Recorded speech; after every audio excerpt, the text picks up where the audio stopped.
बोलो श्री सद्गुरु महाराज। प्राणाधार आत्म संबंधी सुंदर साथ जी,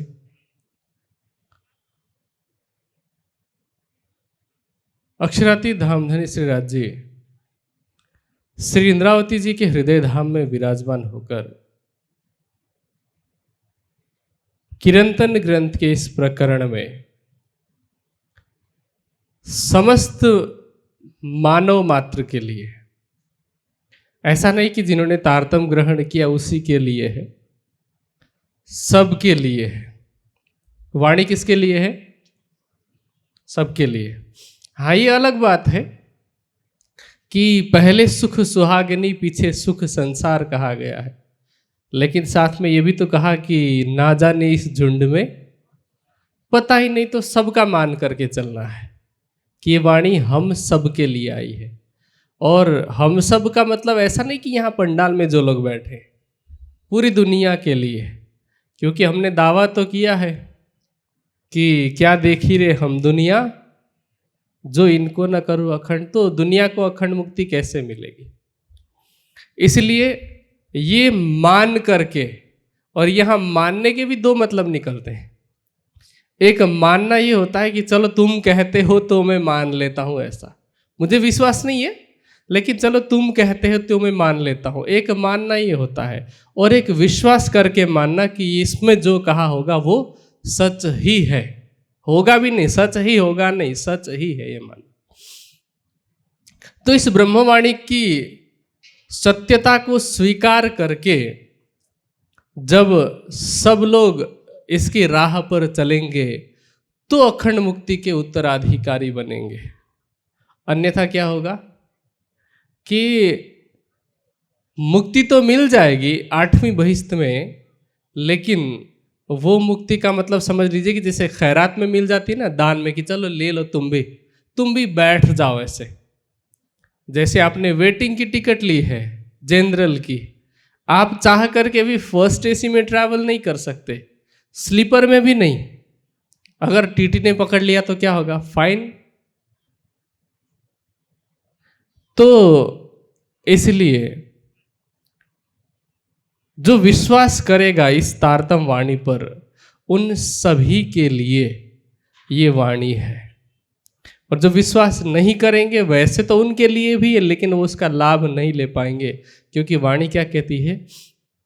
कहती हूं उम्मत को सुनसी सब संसार, मकसूद तिनका होयसी जो लेसी एह विचार।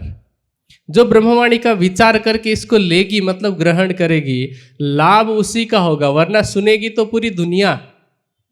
तो अब उन संपूर्ण दुनिया में से जो सुन रहे हैं उनके लिए किरंतन की इस चौपाई में कह रहे हैं, जो आज का विषय है कि सूता होए सो जागियो, जागा सो बैठा होए।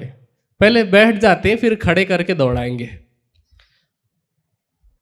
सूता होए सो जागियो का शाब्दिक अर्थ होता है कि जो लोग सो रहे हैं वो जाग जाएं। जागना जरूरी क्यों है? सोते रहने में आनंद जैसा लग रहा है तो जागना जरूरी क्यों है, ऐसा सबको लगता है। और कोई बोल नहीं पाता, वो अलग चीज है कि जागना जरूरी क्यों है, लेकिन अंदर ही अंदर तो कहते रहेंगे कि ये वाणी वाले भी बार बार जागने की बात करते हैं, न ढंग से खुद सोते हैं, न हमें सोने देते हैं। हम इतने मस्त थे और ये आकर के उठा देते हैं, ये आकर के जगा देते हैं। तो कई बार मर्यादा के कारण कह नहीं पाते, लेकिन हमारा मन तो एक तरफ कहता है ना कि जागना जरूरी क्यों है, चितवनी करना जरूरी क्यों है, सेवा जरूरी क्यों है। शरीर थक जाता है, टूट जाता है, उठने का मन नहीं करता, लेकिन फिर भी अब लोग बार बार सुनाते हैं कि सेवा करना है, सेवा करना है, तो चलो कर लेते हैं। यहां तक की भावना आती है। तो सबसे बड़ा जो मूल सवाल यह है कि जागनी जरूरी क्यों है? जागनी जरूरी इसलिए है एक वाणी में आप लोगों ने चौपाई सुनी होगी कि कोई बुरा न चाहे अपना। आप में से कोई ऐसा है जो खुद का बुरा चाहता है? दूसरे का भले ही चाहेंगे। दुनिया क्या है? एक साइकोलॉजी मनोवैज्ञानिक कथन है कि कोई व्यक्ति अपने दुख से बहुत ज्यादा दुखी नहीं होता है, लेकिन दूसरे को खुशी देख करके, दूसरे को खुश देख करके मनुष्य ज्यादा दुखी होता है। तो अपना बुरा तो कोई नहीं चाहता, लेकिन भला करने के लिए जागना जरूरी है। खुद का भला करने के लिए भी, दूसरे की तो बात छोड़ दीजिए, हमने दावा तो लिया कि दुनिया को अखंड मुक्ति देनी है, दुनिया को परब्रह्म की पहचान देनी है, वो तो दूसरे नंबर पर। पहले कल्याण किसका? अपनी आत्मा का। क्योंकि जब हमारे पास ही कुछ नहीं होगा, हम दूसरे को क्या दे सकते हैं? हमारे पास जेब में फूटी कौड़ी नहीं है, बैंक में 0 बैलेंस है, और हमने खाली चेक भर के किसी को दे दिया कि मन मर्जी अमाउंट भर ले और निकाल लेना, क्या होगा? चेक बाउंस हो जाएगा कि नहीं? तो जब हमारे पास ही कुछ नहीं होगा, हम दूसरे को क्या दे पाएंगे? मैं एक प्रैक्टिकल सवाल पूछूं कि जब आप जाते हैं प्रचार प्रसार के लिए, जो सुंदर साथ सेवा में आधा अधूरा ज्ञान लेकर के, आधी अधूरी समझ लेकर के भी राज्य के प्रति एक भाव तो है, तो दौड़ रहे हैं। विशेष रूप से मैं आप सबसे सवाल पूछूं कि आप बात तो करते हैं परमात्मा को पाने की, आप ये भी कहते हैं कि पंथ होवे कोट कलप, क्या कहते हैं? पंथ होवे कोट कलप, प्रेम पहुंचावे मिने पलक। पंथ मतलब यहां कौन से? दुनिया के 9 भक्ति का जो मार्ग है, उन मार्गों में चल करके करोड़ों कल्पांत लग जाते हैं, लेकिन प्रेम लक्षणा भक्ति का अनुसरण करके हम पल भर में राज्य को, कहा है ना, आपने पाया। यदि कोई सामने वाला सवाल पूछे कि आपने हमारी 9 भक्ति तो बंद करवा दी, मान लेते हैं, आपकी बात मान करके हम बंद कर देते हैं, लेकिन दुनिया में जो लोग 9 भक्ति भी करते हैं ना प्रैक्टिकली, उनका जैसा स्तर है, उनकी जैसी रहनी है, क्या हम प्रेम लक्षणा भक्ति वालों की रहनी वैसी हो पाई है? नहीं हो पाई ना। तो प्रश्न ये था मेरा कि सबसे पहले स्वयं का भला करना जरूरी है, वरना क्या होगा? दुनिया तो यही समझेगी कि ज्यों धूरत नाम धरावे धनवंत, पासे नहीं दमड़ी रोक। कि जैसे कोई धूर्त व्यक्ति है, उसने अपना नाम तो धनवान रख लिया है, जैसे कोई महाकंजूस व्यक्ति है, उसने अपना नाम रख लिया दाताराम, सबको देता हूं मैं, है वो कंजूस। जैसे कहते हैं आंख के अंधे और नाम नयन सुख, वैसा ही होगा। इसलिए पहले तो स्वयं का भला भी करना जरूरी है। अब सवाल ये था कि जागना जरूरी क्यों है? जागना इसलिए जरूरी है कि हमें पहले तो स्वयं का कल्याण करना है, आत्म कल्याण करना है। आज तक इस ब्रह्मांड में ऐसा कोई नहीं हुआ जिसने स्वयं की आत्मा के लिए कुछ न किया हो और केवल दूसरों को सिखाने चला हो। कोई हुआ है अब तक? देवचंद्र जी ने क्या किया? पहले स्वयं खोज की, राज्य को अपने हृदय में बसाया। मिहिर राज जी ने क्या किया? उन्होंने अपने हृदय में युगल स्वरूप की छवि को बसाया। अब तक जितने परमहंस हुए उन्होंने वैसा ही किया। हम क्या करते हैं कि हम अपने लिए तो कुछ नहीं करते, लेकिन दूसरे चाहते हैं कि दूसरे लोग हमारे रास्ते पर चलें। मैं ये नहीं कहता कि आज के बाद आप चर्चा करना छोड़ दीजिए, मैं ये नहीं कहता कि आप प्रचार प्रसार छोड़ दीजिए, लेकिन साथ ही साथ वो स्वयं का कल्याण करने की भी प्रवृत्ति होनी चाहिए कि नहीं? नहीं तो क्या होगा? हम जैसे सुंदर साथ के लिए ही सिखापन देने के लिए इंद्रावती जी ने कहा, रे रूह करे ना कछु अपनी, केतु उर्जी उम्मत माहे। कि सुंदर साथ में ही उलझ के जन जन तक पहुंचाने में ही उलझ के रह गए, अपने लिए कुछ न किया, ऐसा ना हो। जब हम इस जागनी को, दूसरों की जागनी को सेवा समझ करके करें और साथ में अपनी जागृति के लिए चितवनी भी करें, तब तो काम सही जा रहा है, हम सही रास्ते पर जा रहे हैं। लेकिन जहाँ केवल दूसरों को ज्ञान देना ही हमारा लक्ष्य बन जाए यदि, तो न सामने वाले का कल्याण होगा न हमारा कल्याण होगा। तो अब प्रसंग चल रहा था कि जागनी क्यों जरूरी है। मैं फिर से कह रहा हूँ, जागनी जरूरी है पहले, सबसे पहले स्वयं की भलाई के लिए। अब स्वयं की भलाई सोते सोते तो नहीं हो सकती, नहीं हो सकती ना, क्योंकि अगर कुछ भी अच्छा काम करना हो या बुरा भी काम करना हो तो जागना तो जरूरी है। क्योंकि सोने का मतलब है निष्क्रियता, जागने का मतलब है सक्रियता। कोई अच्छा काम करने में या किसी भी तरह का कार्य करने में जागृति तो आवश्यक है, अन्यथा आप चाहे कितना भी शक्तिशाली हो, सोती हुई हाथी और जागता हुआ चींटी कौन बड़ा? सोता हुआ हाथी बड़ा कि जागती हुई चींटी बड़ी? जागती हुई चींटी बड़ी है ना। हम भले ही कितने ही ताकतवर क्यों ना हो, हमारी शक्ति भले ही कितनी बड़ी क्यों ना हो, लेकिन यदि हम एक कदम भी नहीं चलेंगे तो क्या होगा, हम आगे बढ़ पाएंगे? अभी तो सूता हो सो जागियो, जागा से बैठा हो, बैठा ठाड़ा होइयो, ठाड़ा पाँव आगे बढ़े सो अभी आना बाकी है, अभी तो हम जगे ही नहीं है। नीति का कथन है, हमारे आचार्य जी यहाँ पर बैठे हुए हैं, नीति सूत्र में उन्होंने पढ़ा होगा संस्कृत में, हम सब ने यदि थोड़ा बहुत भी संस्कृत पढ़ा होगा, एक कथन आती है नीति में कि अगच्छन वैनतेयो अपि पदम एकम न गच्छति। वैनतेय कहा जाता है गरुड़ को, कहते हैं कि गरुड़ सबसे तेज गति से उड़ता है, मन के वेग से उड़ता है, ऐसा कहा जाता है। लेकिन यदि वो गरुड़ भी अपने पंख न फड़फड़ाए तो उसकी गति भले ही कितनी ही तेज हो, समझ लीजिए कि सुपरसोनिक जहाज है लेकिन इंजन बंद करके रखी हुई है तो अपनी मंजिल तक तो नहीं पहुंचेगी। उससे अच्छा तो वो कछुआ है जो धीरे धीरे चल रहा था। अब आप बताएं कि जागना जरूरी है कि नहीं? जागना जरूरी है। हम, और ये जागृति सिर्फ आत्मिक स्तर की ही मैं बात नहीं कर रहा हूं, ऐसा नहीं कि मैं हकीकत मारिफत की बात कर रहा हूं, ये बौद्धिक स्तर पर भी जरूरी है कि हमारी बुद्धि कितनी सजग है। एक उदाहरण के लिए, मैं किसी पार्टी का प्रचार करने नहीं आया हूं, सिर्फ उदाहरण दे रहा हूं कि यदि हम बौद्धिक स्तर पर नहीं जगेंगे तो क्या होगा कि कोई व्यक्ति हमें इलेक्शन से 2-4 दिन पहले 500 रुपये डाल देता है, अकाउंट में 1000 रुपये डाल देता है। कई जगह पर तो देखा जाता है कि शराब की बोतल बांटी जाती है, महिलाओं को साड़ी दी जाती है, और माताएं क्या सोचती है या भाई भी क्या सोचते हैं कि देखो ये हमें डायरेक्ट 2000 रुपये का फायदा करा रहा है, तो हमने छोटा सा 2000 का फायदा देखा।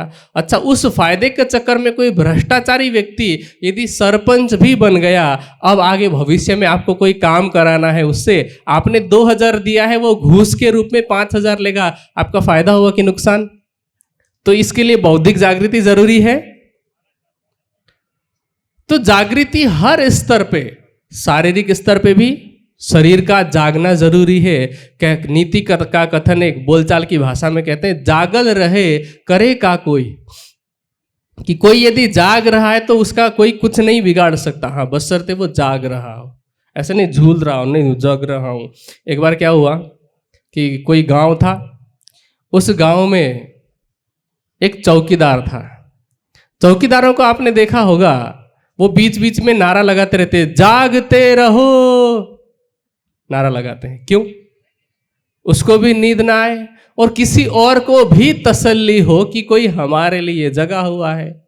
एक दिन चोर आए, चुरा करके सब ले गए।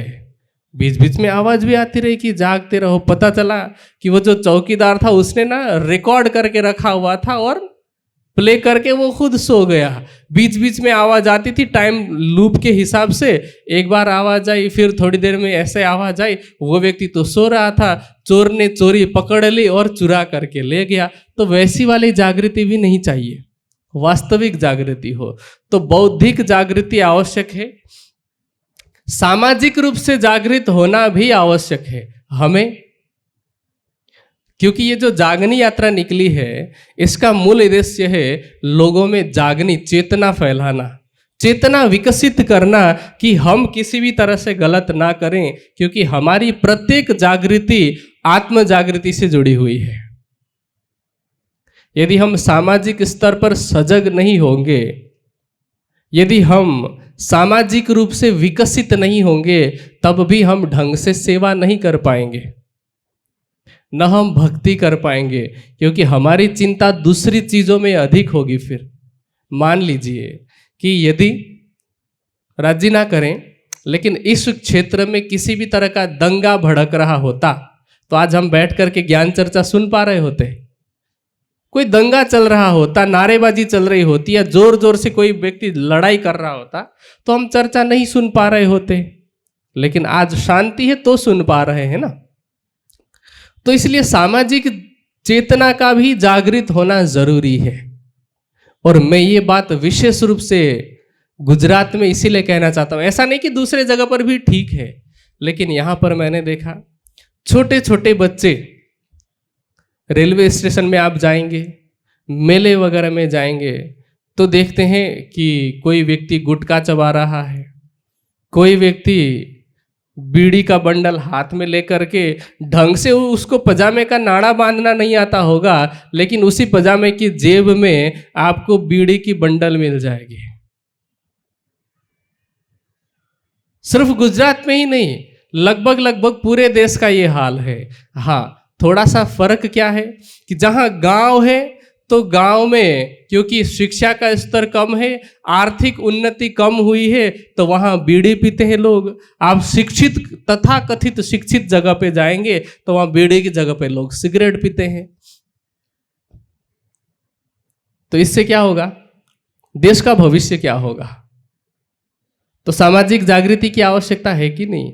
जो व्यक्ति 10-12 साल की उम्र से यदि किसी तरह का नशा करता है, उसका आहार विहार शुद्ध नहीं है, तो वो भला आगे जाकर के क्या करेगा? फिर वो वैसे ही लोगों को प्रोत्साहित करेगा जैसा वो खुद है। कोई व्यक्ति यदि स्वयं चोरी करता होगा तो किसी दूसरे को रोकेगा थोड़ी, वो तो क्या करेगा? अपनी गुट बनाएगा। यदि कोई व्यक्ति पहले से ही इस तरह की छोटी छोटी नशों को करने का आदी होगा तो वो बच्चा क्या करेगा? बड़ा बनेगा तो उन्हीं चीजों में आगे जाएगा, उन्हीं चीजों को बढ़ावा देगा। तो इसलिए सामाजिक चेतना की भी आवश्यकता है कि हम सामाजिक रूप में इतने सजग हों कि हम हमेशा ये सोचें कि आने वाली पीढ़ी को हम क्या दे रहे हैं। आप जितने भी लोग यहाँ पर 30 से 40 साल के बीच के हैं, विशेष रूप से आपको यह समझना है कि आप अभी अभी युवा अवस्था से अधेड़ अवस्था की तरफ बढ़ रहे हैं। आप जो हैं वो पुरानी पीढ़ी और नई पीढ़ी के बीच में एक पुल का काम कर सकते हैं। लेकिन अगर पुल ही कमजोर होगा तो क्या होगा? अभी हादसा हुआ ना, मोरबी में जो हादसा हुआ, क्यों हुआ? पुल की वजह से। यदि पुल मजबूत होता तो लोग आसानी से आर पार कर सकते थे। तो यहाँ जो आप 25 से 40 साल की उम्र के लगभग बीच के लोग हैं, आपको पुल बनना होगा। पुल किस लिए? कि जो पुराने लोग हैं वो तो भावुकता के माध्यम से धर्म से जुड़े हुए हैं, नए लोग नहीं जुड़ पा रहे हैं। बीच में एक अंतर आया कि नहीं आया? अब आप क्योंकि थोड़ी बहुत नए लोगों की बातें भी जानते हैं, थोड़ा बहुत पुराने लोगों की बात भी जानते हैं, तो आपको दोनों में सामंजस्य बिठाना होगा। जो नई पीढ़ी है उसको आपको ये दिखाना होगा कि तुम जो जानते हो हम वो भी जानते हैं, और जो बुजुर्ग लोग जानते हैं धर्म अध्यात्म के बारे में हम वो भी जानते हैं। इसलिए हमें पता है कि क्या सही है और क्या गलत है। तुम्हें भी ये सीखना होगा कि क्या सही है और क्या गलत है। थोपने की मैं बात नहीं कर रहा हूं कि किसी को जबरदस्ती पकड़ करके कहा जा रहा है कि नहीं तुम ये काम करो, ये सेवा है, तुम ये पानी की बाल्टी उठा, ये सेवा। ऐसे नहीं। कारण बताना, तरीका बताना, उसके बाद उसको बौद्धिक जागृति होने का अवसर दे करके आगे बढ़ने देना। ऐसा नहीं कि वो रोबोट है और आपके रिमोट से चले, ऐसे नहीं। तो इस तरह से सामाजिक जागृति भी आवश्यक है।